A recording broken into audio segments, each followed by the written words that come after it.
लड़ेंगे जीतेंगे। जय जोहार का नारा बोलने के लिए हम बहुत कुछ है, क्या एक घंटा का जय जोहार का नारा है साथियों।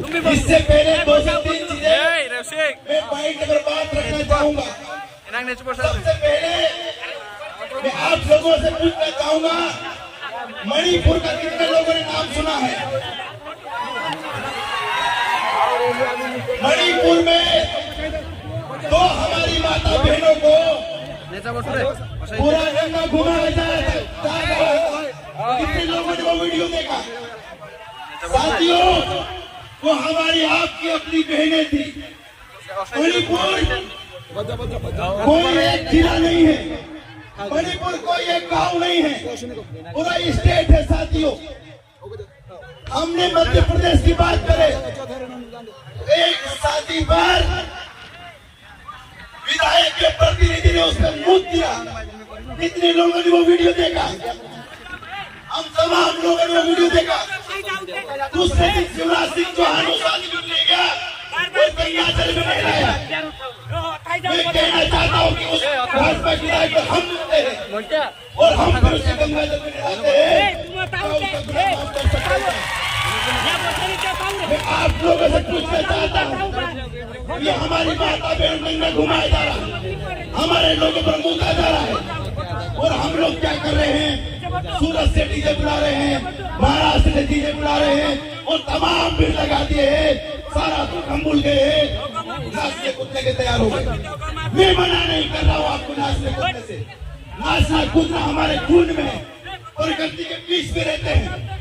हम नाचने कूदने के लिए ही पैदा हुए, लेकिन इसी नाच कूदने के कारण ये आनु हमारे में मूदते जा रहे हैं। इससे पहले साथियों, नाचने कूदने से पहले आपको बौद्धिक वैचारिक मजबूत होना पड़ेगा। मेरी बात जहाँ जा रही है, जो युवा सुन रहा है, अगर साथियों अगर बौद्धिक मजबूत नहीं रहे तो आज तो आपके ऊपर मुद्दा जा रहा है, कल हमको यहाँ मध्य प्रदेश में नंगा घुमाएंगे, ये लिख के ले लो। साथियों, अब 2023 फॉरेस्ट कंजर्वेशन एक्ट कितने लोगों ने नाम सुना? मेरे को हाथ ऊपर करके बताए। मत करो, मेरे को मालूम है किसी ने सुना होगा। 2019 फॉरेस्ट कंजर्वेशन एक्ट में उसमें बदलाव किया गया और उसके तहत कहा गया है आदिवासी जमीन पर, जंगलों में किसी भी तरह किसी भी प्रकार का निर्माण कार्य किया जा सकता है। मुझे साथियों आप लोग बताओ, कितने लोगों का घर शहरों में है? 1% आदिवासियों का मकान भी शहर में नहीं होगा। 99% हमारे मकान जो है शहर जंगलों में है। जंगलों हम रहते हैं, वो मकान हमारे नाम पर नहीं है, बाकी जमीन हमारे नाम पर नहीं है। इस पार्टी क्षेत्र में बोल के हम टाइगर पालेंगे, इसका एक बहुत बड़ा प्रोजेक्ट लागू होने वाला है बहुत जल्दी साथियों, बहुत जल्दी। वो बिल पास हो गया है और जल्दी से जल्दी अगर बोल देंगे कि पार्टी क्षेत्र तुम खाली करो, पार्टी निवाली जितना क्षेत्र है तुम खाली करो, यहाँ पर हम शेर पालेंगे। तुम्हारे पास क्या सबूत है? इस जमीन तुम्हारे पास है, हमारे पास हमारी प्रकृति सबूत थी, लेकिन हम क्या करेंगे? क्या फिर उसके सामने डीजे लेके आएंगे, थाने वाले के पास जाएंगे, नाचे कूदेंगे? वो बोल देगा नहीं ठीक है, तुम नाचने को क्या जाओ, तुम अपने घर जाओ, जमीन लेके। इसके लिए हमें क्या करना पड़ेगा? हमें वैचारिक मजबूत होना पड़ेगा। साथियों, हमारे पास बहुत बड़े बड़े वक्ता हैं, हमको उनको एक चीजों को सुनना है, जिन्होंने संघर्ष किया है, बहुत लंबा संघर्ष किया है। मैं इस युवा पीढ़ी से जानना चाहता हूँ साथियों, हमेशा बिरसा ब्रिगेड से भी तमाम संगठनों से एक आवाज निकलती आई है। आप इस सदी की आदिवासियों की आखिरी लड़ाकू पीढ़ी है, इसके बाद कोई लड़ाकू पीढ़ी बचने वाली नहीं है, क्योंकि लगभग खत्म हो जाएगी। तो इस लड़ाकू पीढ़ी से मैं निवेदन करना चाहता हूँ कि कम से आपको संवैधानिक ज्ञान हो, आपको राजनीतिक ज्ञान हो, आपको बौद्धिक विकास हो। अगर ये सब हो गया तब हम लड़ पाएंगे। इसको लड़ने से पहले साथियों हमको सुनना पड़ेगा, हमको जानना पड़ेगा, हमको समझना पड़ेगा साथियों। अगर कभी हम ये नहीं कर पाए तो साहब अब देखा ये वीडियो हमारी कितनी नेमार वाली घटना देगी, मानपुर वाली घटना देगी, सीधी वाली घटना देगी, अभी बहन ने बताया जुलवाने वाली घटना देगी। बहन को सर तक नहीं उसमें मिला। क्या वो आदिवासी महिला नहीं थी? क्या वो भले आदिवासी महिला नहीं भी थी, लेकिन कोई भी महिला नहीं थी? क्या इतना सब हमने कितने लोगों ने ज्ञापन दिया उसके संबंध में? अगर जुलवाने घटना हुई, मणिपुर की घटना को ज्ञापन लेकर हमने कितने लोगों ने ज्ञापन दिया है? सीधी वाली घटना लेकर हम कितने लोग एकजुट हुए? बता दो हमें, ये तो डीजे यहाँ था, हम सब लोग आगे। तो साथियों हमें एकजुट तो होना पड़ेगा, हमको करना पड़ेगा, हमें लिखना पड़ेगा। दूसरी साथियों मैं आपको एक चीज और बताऊं, 2 मिनट और लूंगा। इस निवाली क्षेत्र में कुछ दिनों से मैं यहाँ आ जा रहा हूँ।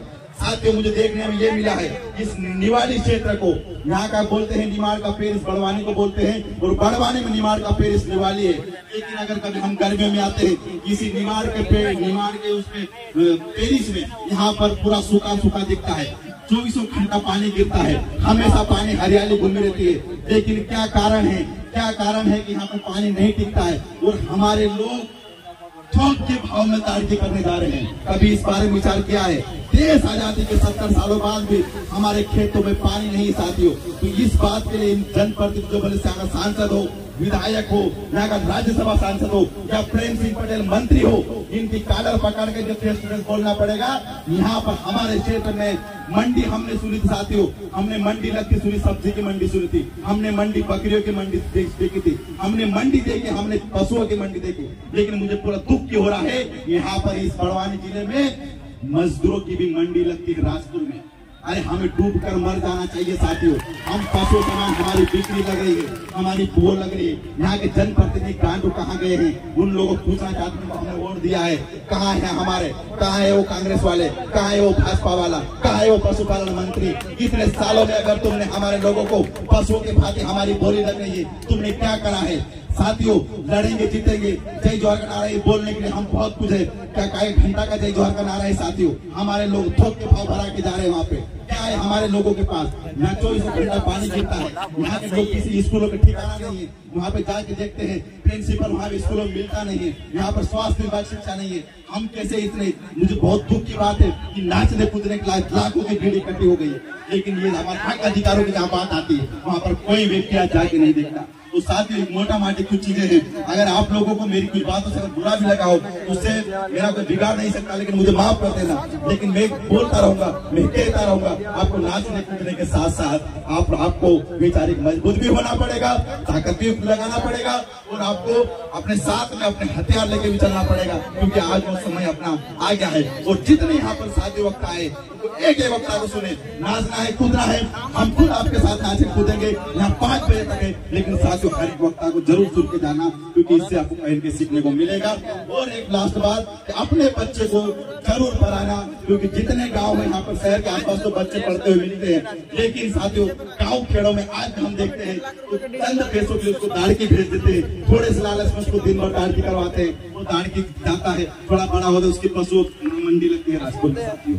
तो अपने बच्चे को जरूर पढ़ाना। हमारे पास भले ही पैसा टका नहीं है, लेकिन आप थोड़ा सा और एक पेट काट लेना, लेकिन अपने बच्चे को जरूर बनाना। इसी के बाद अपनी बात को यहीं पर विराम देता हूँ, क्योंकि बातें बहुत ज्यादा ऐसी होती है। और हम आएंगे और हर एक वक्ता को आप सुन के जाए, लड़ेंगे, आवाज दो।